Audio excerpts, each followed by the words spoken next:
We've talked about Congress, the engine that makes the laws. Now we're moving to the driver, the executive branch. This branch's job is not to create laws, but to enforce them or execute them. Its blueprint is Article 2 of the Constitution, which is actually much shorter and more vague than Article 1. The executive branch is headed by the President of the United States, working from the White House. So who can be president? The Constitution is pretty simple on this. You don't need any law experience or military experience. You just have to meet 3 requirements. You must be at least 35 years old. You must have lived in the U.S. for at least 14 years. And you must be a natural-born citizen. This last one just means you were either born in the U.S. or born to American parents overseas. A president is elected to a 4-year term. Originally, the Constitution said nothing about how many terms a president could serve. George Washington set the unofficial 2-term tradition. But in the 1930s and 40s, during the Great Depression and World War II, Franklin D. Roosevelt was elected 4 times. After he died, the country decided that was too much power for one person, so they passed the 22nd Amendment in 1951. Which makes 2 terms the official permanent rule. The job of president is way too big for one person. It's really a collection of about 5 different jobs.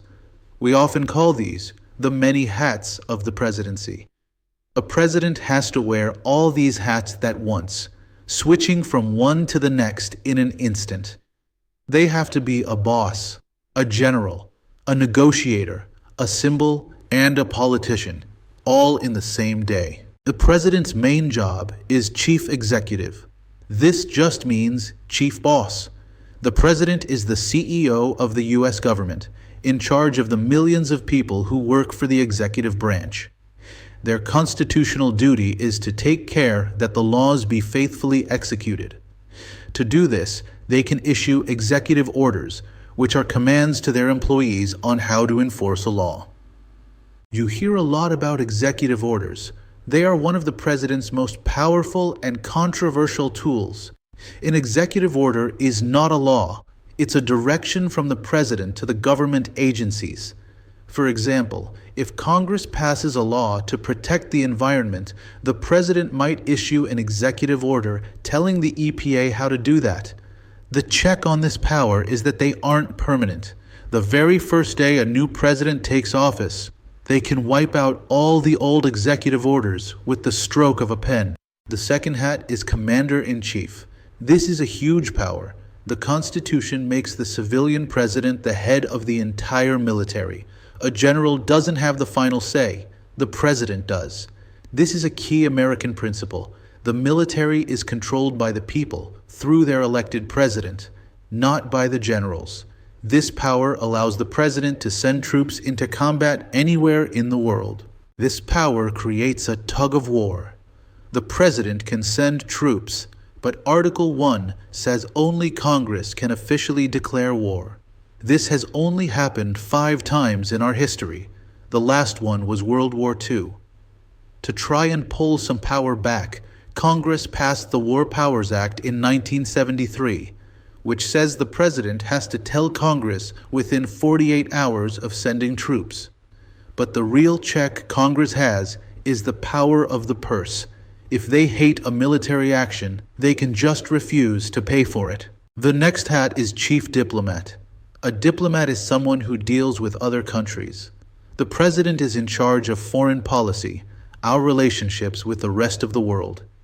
They are the ones who sit down with other world leaders to negotiate treaties, which are formal agreements like a peace treaty, and they appoint ambassadors to be the U.S. representative in foreign countries. But the president can't just go out and make promises to other countries all alone. The founders put a powerful check on this power. Any treaty the president negotiates is meaningless until the Senate approves it with a 2/3 vote. And any ambassador the president picks has to be confirmed by the Senate too. This is part of the Senate's advice and consent power, and it forces the president and Congress to cooperate. The head of state hat is the ceremonial, symbolic part of the job. This is where the president acts as the living symbol of the nation. When the president awards a Medal of Honor to a soldier, pardons a turkey at Thanksgiving, or gives a speech to comfort the nation after a hurricane, they are acting as head of state. It's not a power written in the Constitution, but it's one of the most visible parts of the job. The president is also the chief legislator. Now wait, Article 1 says Congress makes the laws, right? Yes, but the president has a huge say in which laws get made. In the State of the Union speech every year, the president tells Congress, "Here is my to-do list of laws I want you to pass." They can use the bully pulpit, meaning the media, to pressure Congress. And of course, they have the ultimate no button, the veto. The president is not alone in the White House. They have the vice president. The Constitution only gives the VP 2 jobs: be the president of the Senate, which just means they show up to break a 50-50 tie vote, and be ready to take over if the president dies. But in modern times, vice presidents are usually the president's #1 advisor, a true partner who takes on big, important projects. The president's other team is the cabinet. These are the heads of the 15 major executive departments. Think of them as the president's board of directors. The president appoints them, and the Senate has to confirm them. The Secretary of State advises on foreign policy. The Secretary of the Treasury advises on money. And the Attorney General is the nation's top lawyer and head of the Department of Justice. These 15 departments are the doing part of the enforcing. They are the massive organizations that actually carry out the laws. The Department of Defense runs the Army, Navy, and Air Force. The Department of Homeland Security runs the TSA and the Border Patrol. The Department of Education manages student loan programs. Every single day, these departments affect your life. When you put all these departments and their employees together, you get the federal bureaucracy. This word just means the complex system of agencies and workers that make the government run. It's not just the big bosses in Washington. It's the mail carrier who delivers your mail, the FBI agent, the scientist at NASA, and the ranger at a national park. These are the millions of unelected people who execute the laws. Not every agency fits neatly into one of the 15 departments. There are also independent agencies. They are independent because they aren't supposed to be as political as the cabinet. NASA is a great example. We want scientists, not politicians, running the space program. The EPA, or Environmental Protection Agency, is another. Its job is just to enforce the pollution laws passed by Congress. So with all this power, all these departments, and all these employees, why isn't the president a king? Because of checks and balances. Congress can override a veto, cut off funding for a war, and refuse to approve the president's treaties or judges. The Supreme Court can look at the president's actions and declare them unconstitutional. The president is powerful, but they are not all powerful. The ultimate check on the president is impeachment. It's important to know that impeachment does not mean removed from office. Impeachment is just the accusation. It's a two-step process. First, the House of Representatives acts like a prosecutor, voting on whether to impeach, accuse the president. If they vote yes, the president has been impeached, but they're not out of a job.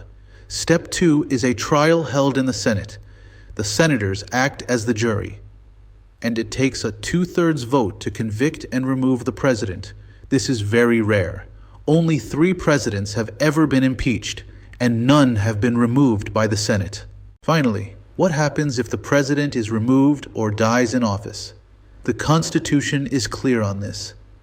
The Presidential Succession Act sets the line. First in line is always the vice president. If they can't serve, it's the Speaker of the House. Next is the President pro tempore, the senior member of the Senate's majority party. And after that, the line goes down the list of the cabinet, starting with the Secretary of State. This ensures we always have a leader ready to step in.